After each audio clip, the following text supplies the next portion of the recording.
Hello everyone, welcome to knowledge account. WBSSC group C group ডির খুব গুরুত্বপূর্ণ একটা টপিক নিউ সিলেবাসের মধ্যে যেটা পড়ছে কারেন্ট ইকোনমিক অ্যাফেয়ার্স। আজকে তোমাদের একটা টপিক করাবো এখান থেকে, সেটা হচ্ছে আমাদের ওয়েস্ট বেঙ্গল বেসড, অর্থাৎ পশ্চিমবঙ্গের অর্থনৈতিক প্রকল্প এবং উদ্যোগ। এখানে প্রকল্পগুলোর সাথে সাথে নতুন যে ওয়েস্ট বেঙ্গল গভর্নমেন্টের ইনিশিয়েটিভগুলো রয়েছে, মানে উদ্যোগগুলো রয়েছে, সেগুলো নিয়ে আলোচনা করব, যেটা WBSSC গ্রুপ সি গ্রুপ ডির নতুন সিলেবাসে রয়েছে, নিউ সিলেবাসে রয়েছে। তো সবাই খুব ভালো করে এই টপিকটা করে যাবে। কারেন্ট ইকোনমিক অ্যাফেয়ার্সের আরও তোমাদের পার্ট আসবে, এবং WBSSC নিউ সিলেবাস জিকে বলে তোমাদের দেখবে একটা প্লেলিস্ট করা আছে। এটা ইউটিউবে যারা যারা ফ্রি ক্লাসেস করো তাদের জন্য এই প্লেলিস্টের মধ্যে তোমাদের সমস্ত নতুন টপিকগুলো করানো আছে, কেমন? আর আমাদের টেলিগ্রাম চ্যানেলে তোমরা যুক্ত থাকো। সমস্ত ক্লাসের নোটিফিকেশান যেগুলো তোমরা ইউটিউব থেকে নোটিফিকেশান পাচ্ছ না, সেগুলো যাতে তোমরা এখান থেকে পেরে ক্লাসগুলো সবকটা অ্যাটেন্ড করতে পারো। আর নলেজ অ্যাকাউন্ট অফিসিয়াল অ্যাপে তোমরা ডাউনলোড করে রাখবে গ্রুপ সি গ্রুপ ডির কমপ্লিট ফাউন্ডেশন ব্যাচের জন্য। এখানে তোমাদের চলছে PDF বা ব্যাচ রিলেটেড কোয়ারিজ থাকলে এই নম্বরে হোয়াটসঅ্যাপ অথবা কল করে নিও। প্রথম প্রশ্ন চলে আসবো, পশ্চিমবঙ্গ ভারতের অর্থনৈতিকভাবে কোন অবস্থানে আছে? দেখো, পশ্চিমবঙ্গ আমাদের ভারতের ষষ্ঠ স্থানে রয়েছে, এবং এটা IBEF অর্থাৎ ইন্ডিয়া ব্র্যান্ড ইকুইটি ফাউন্ডেশন আর ইকোনমিক সার্ভে আমাদের যেটা হয়েছিল, সেই economic survey based state wise আমরা যদি জিডিপি র্যাঙ্কিং দেখি, সেক্ষেত্রে ষষ্ঠ স্থানে রয়েছে আমাদের ওয়েস্ট বেঙ্গল। এরপরে কন্যাশ্রী প্রকল্প চালু হয়েছিল কোন বছরে? কন্যাশ্রী প্রকল্প এটা চালু হয়েছিল 2013-তে। খুব গুরুত্বপূর্ণ একটা প্রকল্প, বিভিন্ন পরীক্ষা এখান থেকে তোমাদের প্রশ্ন হয়। 8 মার্চ তারিখটাও তোমরা মনে রাখতে পারো, তারিখটাও অনেক সময় কিন্তু এখানে দিয়ে দেয়। 8 মার্চ 2013-তে কন্যাশ্রী প্রকল্প চালু হয়। 13 থেকে 18 বছর বয়সী সমস্ত মানে বালিকাকে বা মেয়েদেরকে 1000 টাকা করে দেওয়া হয়, এবং তার সাথে সাথে 18 বছর পেরিয়ে গেলে এককালীন 25,000 টাকা করে এখানে কিন্তু দেওয়া হয়। অনেক সময় এইগুলোও তোমাদের জিজ্ঞাসা করে। তো বিবাহ, বাল্য বিবাহ রোধ করা এবং পড়াশোনার আর্থিক সাহায্যের জন্য হচ্ছে এটা একটা প্রকল্প। এবং এটাও মনে রাখবে যে 14 অগস্ট অর্থাৎ 14ই আগস্ট পশ্চিমবঙ্গে কন্যাশ্রী দিবস হিসাবে পালন করা হয়। এটা 2015 সালে স্কচ অ্যাওয়ার্ড পেয়েছিল। স্কচ স্মার্ট ক্যাটাগরিতে গভর্নেন্স অ্যাওয়ার্ড এটা পায় 2015-তে। ঠিক আছে, এছাড়া CSI এনিডেন্ট ই গভর্নেন্স পুরস্কার 2014-15 সেশনে সেখানেও পুরস্কার লাভ করে। পরের প্রশ্ন চলে আসবো, তার আগে বলে দিই গ্রুপ সি গ্রুপ ডি ব্যাচে তোমাদের ডিটেলস A to Z সমস্ত ক্লাস, নতুন টপিক পুরনো টপিক মিলিয়ে কনসেপচুয়াল চ্যাপ্টার ওয়াইজ করা রয়েছে। তার সাথে PDF নোটসও তোমাদের রয়েছে, এবং তার সাথে সাথে টপিক অনুযায়ী মক টেস্ট এবং ফুল লেন্থ মক টেস্ট এই দুটোও রয়েছে। এটা তোমরা গিয়ে নলেজ অ্যাকাউন্ট অফিসিয়াল অ্যাপের কোর্স সেকশানে চেক করতে পারো। আর নলেজ অ্যাকাউন্ট অফিসিয়ালে NY26 কুপন কোড ইউজ করে 15% ডিসকাউন্ট তোমাদের আজকে পর্যন্ত রয়েছে 5 জানুয়ারিতে। তোমাদের কাছে সুবর্ণ একটা সুযোগ। এই ব্যাচ রিলেটেড কিছু ডিটেলস জানার থাকলে এই নম্বরে তোমরা হোয়াটসঅ্যাপ অথবা কল করেও জেনে নিয়ে জয়েন করে নিতে পারো আজকে রাত্রির 11:59 মধ্যে। এরপরে আমাদের ঘাটাল মাস্টার প্ল্যানের জন্য কত বাজেট বরাদ্দ করা হয়েছে? আমরা লাস্ট যে ওয়েস্ট বেঙ্গল বাজেট হয়েছিল সেখানে আমরা দেখেছিলাম ঘাটাল মাস্টার প্ল্যানের জন্য 500 কোটি টাকা বাজেট বরাদ্দ করা হয়েছে। তো পশ্চিমবঙ্গের বাজেট এটা যদি তোমরা লক্ষ্য করো, সেখান থেকেও আমাদের 8-10টা প্রশ্ন উঠে আসে, যেগুলো আমাদের এই কারেন্ট ইকোনমিক অ্যাফেয়ার্সের মধ্যে করে নিতে হবে, এবং সেগুলো আমি সবকটাই এখানে তোমাদের ইনক্লুড করে দিয়েছি। তো এটা হচ্ছে 2025-26 বর্ষের যে রাজ্য বাজেট হয়েছে, সেখানে 500 কোটি টাকা বাজেট বরাদ্দ করার কথা বলা হয়েছে। মানে আমাদের যে তোমার হচ্ছে লাস্ট যে বাজেট হয়েছে আর কি, সেখানে। এবং এটা মনে রাখবে, ঘাটাল যেটা তোমাদের এভাবেও যদি প্রশ্ন আসে যে ঘাটাল মাস্টার প্ল্যান কোন জেলার সাথে জড়িত, তো সেটাও আমাদের অনেক সময় গুলিয়ে যেতে পারে। যারা এই লোকালিটির মধ্যে আছো তারা তো জানো, না হলে তোমরা এগুলো নোট করে নেবে। এটা হচ্ছে পশ্চিম মেদিনীপুরের সাথে যুক্ত ঘাটার মাস্টার প্ল্যান। এরপরে বাংলাশ্রী প্রকল্প মূলত কোন খাতকে উৎসাহিত করে? বাংলাশ্রী প্রকল্প যেটা, এটা মূলত এমএসএমই অর্থাৎ ক্ষুদ্র, ছোট আর মাঝারি শিল্পকে উৎসাহিত করে। এটা চালু হয়েছিল 2013 সালে। এক্সট্রা এই পয়েন্টটা জেনে রাখলেই হবে। তাজপুর ডিপ সিপোর্ট কোন জেলায় গড়ে উঠেছে? তাজপুর ডিপ সিপোর্ট এটা পূর্ব মেদিনীপুরে গড়ে উঠেছে। দিওয়া পাঁচামি কয়লা প্রকল্প কোন জেলাতে অবস্থিত? দিওয়া পাঁচামি কয়লা প্রকল্প এটা রয়েছে বীরভূমে। এটা কয়লা সংক্রান্ত একটা স্কিম। স্টার্ট আপ বেঙ্গল ইনিশিয়েটিভের লক্ষ্য কি? স্টার্ট আপ বেঙ্গল ইনিশিয়েটিভের লক্ষ্য হচ্ছে স্টার্ট আপ ইকোসিস্টেম উন্নয়ন করা। এরপর ভবিষ্যৎ ক্রেডিট কার্ড স্কিম কাদের জন্য? ক্ষুদ্র উদ্যোক্তাদের জন্য ভবিষ্যৎ ক্রেডিট কার্ড স্কিম। স্টুডেন্টদের জন্য একটা আছে স্টুডেন্ট ক্রেডিট কার্ড স্কিম, এটা কিন্তু ভবিষ্যৎ ক্রেডিট কার্ড স্কিম মনে রাখবে, ক্ষুদ্র উদ্যোক্তাদের জন্য। এরপরে কোন প্রকল্পটি কর্মহীন যুবক যুবতীদের জন্য আর্থিক সহায়তা প্রদান করে? গতিধারা প্রকল্প। এটা 2014 সালে স্টার্ট করা হয়েছিল।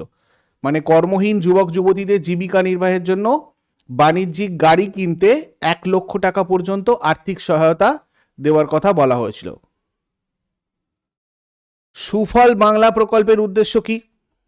সুফল বাংলা এটাও 2014 সালে স্টার্ট হয়। যুক্তিসঙ্গত মানে ন্যায্য মূল্যে খাদ্য এবং পুষ্টি নিরাপত্তা নিশ্চিত করার জন্য এবং কৃষকদের জন্য মানে লাভজনক ছিল এই স্কিমটা।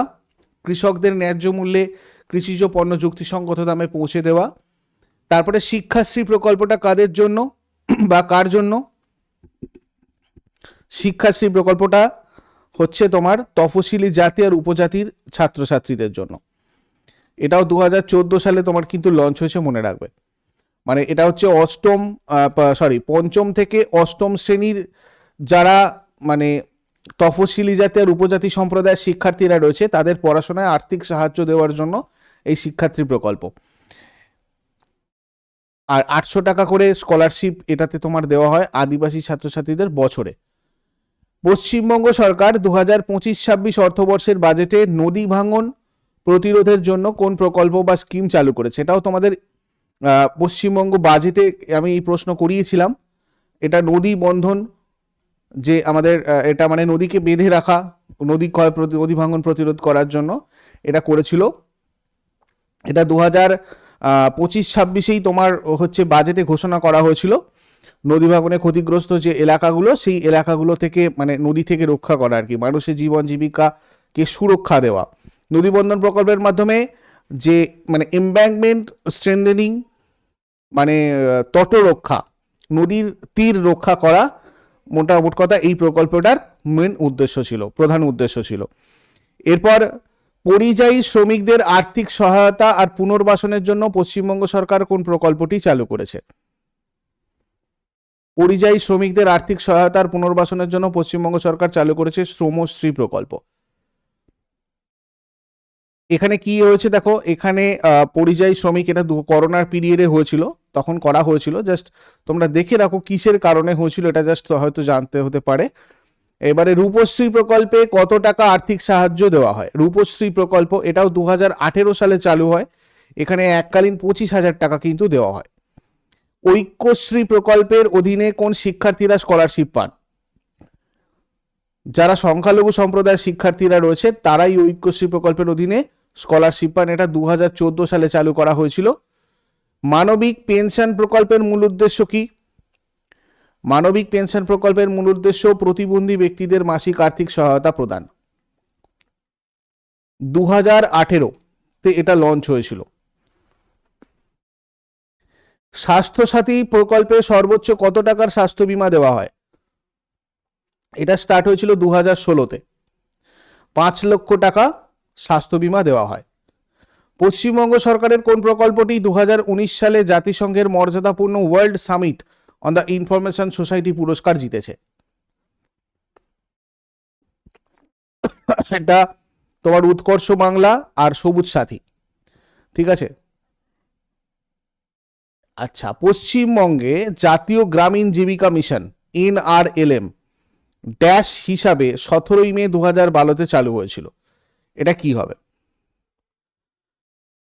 আনন্দধারা হিসাবে জাতীয় গ্রামীণ যেটা আমাদের মানে মিশন NRLM, এটা শুভ সূচনা হয়েছিল 2012-তে 17 মে, জাতীয় গ্রামীণ জীবিকা মিশন।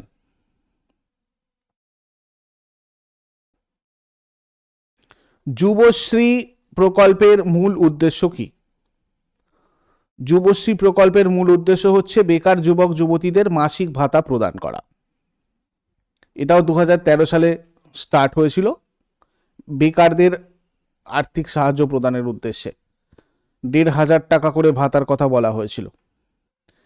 মধুর স্নেহ প্রকল্পটি কিসের সাথে সম্পর্কিত? এটাও 2013 সালে হয়। মানব দুধের, মানুষের যে দুধ তার আধুনিক ব্যাংকিং ব্যবস্থা, হিউম্যান মিল্ক ব্যাংক। পশ্চিমবঙ্গ সরকারের কোন দুটি প্রকল্প এর আগে স্কচ অ্যাওয়ার্ড পেয়েছে? একটার কথা অলরেডি তোমাদের বলেছি, আর এখানে দেখো দুয়ারে সরকার, স্বাস্থ্যসাথী। এটা 2022 সালে স্কচ অ্যাওয়ার্ড পেয়েছিল। 2020 সালে লঞ্চ হয়েছিল তোমার এটা দুয়ারে সরকার, যেখানে মানে মানে প্রত্যন্ত গ্রামে, জেলায় জেলায় ক্যাম্প করে, গ্রামে গ্রামে ক্যাম্প করে রাজ্য সরকারের সমস্ত প্রকল্প সবাইকে পাইয়ে দেওয়ার একটা প্রচেষ্টা ছিল। খাদ্যসাথী প্রকল্পের সূচনা কবে হয়? খাদ্যসাথী প্রকল্পের সূচনা হয় 2016 সালের 27 জানুয়ারি। 2 টাকা করে কেজি দরে যে চাল এবং গম প্রদান, সেইটা। মাতৃযান প্রকল্পটি কিসের সাথে সম্পর্কিত?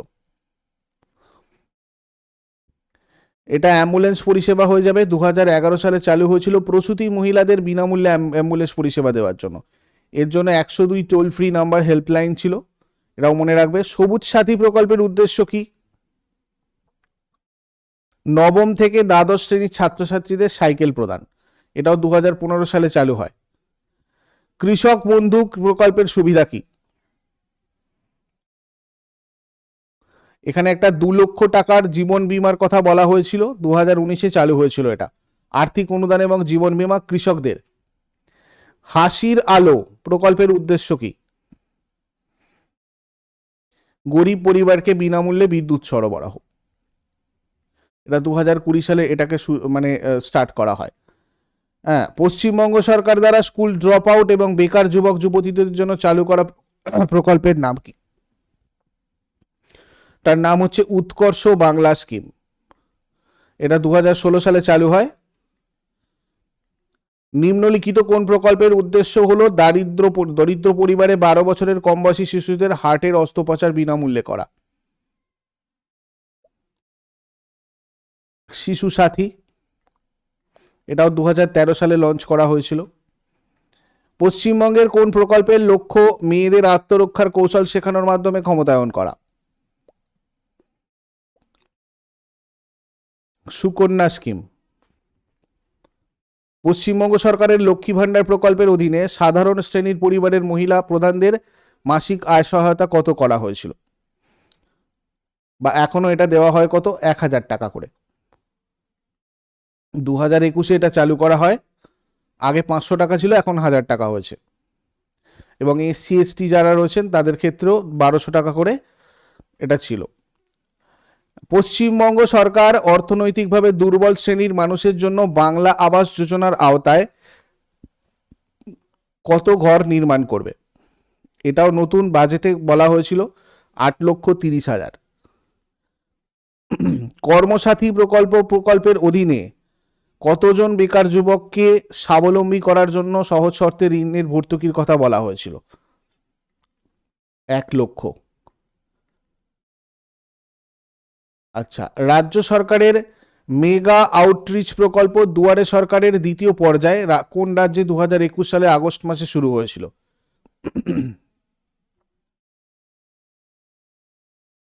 এটাও 2020 সালে তোমার পশ্চিমবঙ্গ এটা হয়ে যাবে। রাজ্য সরকারের মেগা আউটরিচ প্রকল্প দুয়ারে সরকার, যেটা এর দ্বিতীয় পর্যায়ে 2021-এ হয়েছিল, 2020-তে প্রথম পর্যায়ে। তারপর পশ্চিমবঙ্গ সরকার কোন প্রকল্পের মাধ্যমে শিক্ষার্থীদের দেশ আর বিদেশে পড়ানোর জন্য 10 লক্ষ টাকা পর্যন্ত সহজ শর্তে ঋণ প্রদান করে? স্টুডেন্ট ক্রেডিট কার্ড প্রকল্প, এইটাই হচ্ছে 2021-এ চালু হয়েছিল, যেটার কথা তোমাদের বলছিলাম। পশ্চিমবঙ্গ সরকারের পাড়ায় শিক্ষালয় কর্মসূচি নিম্নলিখিত কোন শিক্ষার্থীদের জন্য প্রযোজ্য? অষ্টম শ্রেণীর অধীনস্থ শিক্ষার্থীরা। চাই সুন্দরী প্রকল্পের আওতায় জলপাইগুড়ি আর আলিপুরদুয়ার জেলার কতগুলো ক্ষতিগ্রস্ত চা বাগানে কমপক্ষে 3,694 জন শ্রমিকের জন্য পশ্চিমবঙ্গ সরকারের ইটের ঘর তৈরি করবে? এটাও 2020 সালে করা হয়েছিল। তোমার হচ্ছে 7টা ক্ষতিগ্রস্ত চা বাগানে এটা বলা হয়েছিল। এটা জাস্ট এটা মনে রাখবে, চাই সুন্দরী নয়, ঠিক চায়ে সুন্দরী বা চা সুন্দরী বাংলায় বললে। ঠিক আছে, মানে উত্তরবঙ্গের অসুস্থ এবং বন্ধ বাগানে চা বাগানের শ্রমিকদের বাড়ি দেওয়া এই প্রকল্পের মূল উদ্দেশ্য। কোন ক্ষেত্রে কন্যাশ্রী স্কিমের জন্য পারিবারিক আয়ের সীমা প্রযোজ্য নয়? এরকমভাবে ঘুরিয়েও প্রশ্ন তোমাদের আসতে পারে, তোমরা বলবে এগুলো সবকটা। যদি মেয়েটি শারীরিকভাবে প্রতিবন্ধী হয়, যদি মেয়েটি জেজে হোমের বাসিন্দা হয়, যদি মেয়েটি বাবা মা দুজনকেই হারিয়ে থাকে। কোন রাজ্যের মুখ্যমন্ত্রী রাজ্যের সমগ্র জনসংখ্যার জন্য স্বাস্থ্যসাথী স্বাস্থ্য প্রকল্পটা সম্প্রসারণ করেছিলেন? তো এটা আমাদের পশ্চিমবঙ্গ হয়ে যাবে। ঘুরিয়ে যদি প্রশ্ন আসে এরকম আসতে পারে আর কি। স্নেহের পরশ প্রকল্পটা কাদের জন্য চালু করা হয়েছিল? এটাও 2020-তে করোনা পিরিয়ডে করা হয়েছিল, পরিযায়ী শ্রমিকদের 1,000 টাকা করে দেওয়ার জন্য। জানুয়ারি 2022 অনুযায়ী পশ্চিমবঙ্গ সরকার প্রদত্ত কর্মসাথী প্রকল্পের সুবিধা পাওয়ার জন্য সর্বোচ্চ বয়স সীমা কত? এটা জানুয়ারি 2022 অনুযায়ী 50 বছর। এছাড়া ধরো পথসাথী প্রকল্প রয়েছে, 2018 সালে চালু করা হয়েছিল। মানে পথের পাশে পাশে বিভিন্ন যে রোড হয়, যে হাইওয়ে হয়, সেগুলোর পাশে পাশে হোটেল তৈরি করা, যেখানে একই ছাদের তলায় শৌচাগার, রাতে থাকার ব্যবস্থা, প্রতীক্ষালয় এবং রেস্তোরাঁর ব্যবস্থা রয়েছে। এছাড়া সবলা প্রকল্প 2011 সালে চালু হয়, যেটা কিশোরীদের মূলত দক্ষতা বৃদ্ধি করার প্রকল্প। কিশোরী মেয়েদের জন্য অঙ্গনওয়াড়ি কেন্দ্রে সবলা প্রকল্প চালু করা হয়েছিল। 11 থেকে 18 বছর পর্যন্ত বয়সের সমস্ত কিশোরী এই প্রকল্পের মাধ্যমে পুষ্টিকর খাদ্য পায়। এর পাশাপাশি তাদের লাইফ স্কিল, তারপরে বিভিন্ন বৃত্তিমূলক দক্ষতা, স্বাস্থ্য, পরিষ্কার পরিচ্ছন্নতা সংক্রান্ত নানা জ্ঞান অর্জনও করতে পারে। এটা 2021 সালে চালু হওয়া আর একটা প্রকল্প, চোখের আলো প্রকল্প, যার প্রধান উদ্দেশ্য ছিল বয়স্কদের চোখের ছানি অপারেশন করা এবং ছোট বাচ্চা, নবীন প্রবীণ, অর্থাৎ বলা যেতে পারে একবারে ছোট শিশু থেকে বয়স্ক মানুষদের চোখের চিকিৎসা এবং অন্ধত্ব প্রতিরোধ করা, চোখের আলো প্রকল্প। সামাজিক সুরক্ষা যোজনা 2014 সালে চালু হয়েছিল। দুর্ঘটনায় দরিদ্র পরিবারে মারা যাওয়া ব্যক্তির পরিবারকে 2 লক্ষ টাকা আর আহতদের 1 লক্ষ টাকা প্রদান। আর সমব্যাথী প্রকল্প 2016 সালে চালু হয়। কোনো গরিব পরিবারের কোনো ব্যক্তি মৃত্যুবরণ করলে শ্মশানে বা কবরস্থানে বা শেষকৃত্য করার সময় সমতুল্য স্থানে শেষকৃত্য আর আনুষঙ্গিক খরচ বহনের সামর্থ্য নেই এমন গরিব পরিবারের কাছের সদস্যদের এককালীন অনুদান হিসাবে 2,000 টাকা করে দেওয়া। এগুলো ছিল West Bengal schemes and initiatives. পরবর্তী ভিডিও আবার খুব তাড়াতাড়ি আসবে, তোমরা ব্যাচেতে যুক্ত হতে পারো। এগুলোর পুরো নোটস এবং ক্লাস এবং তার সাথে সাথে topic wise test series, full length test সিরিজের জন্য 15% discount NY26 coupon code use করে তোমাদের 5 জানুয়ারি পর্যন্ত রয়েছে। আজকে রাত্রির 11:59 পর্যন্ত তোমাদের এই অফারটা থাকবে। তোমরা এই ব্যাচগুলোতে যুক্ত হতে পারো। নলেজ অ্যাকাউন্ট অফিসিয়াল অ্যাপের লিঙ্ক ডেসক্রিপশন বক্সে আছে। আর এই ব্যাচ নিয়ে কোনো কিছু জিজ্ঞাসা করার থাকলে তোমরা এই নাম্বারে হোয়াটসঅ্যাপ অথবা কল করে নিও। Thank you so much, take care, have a great day.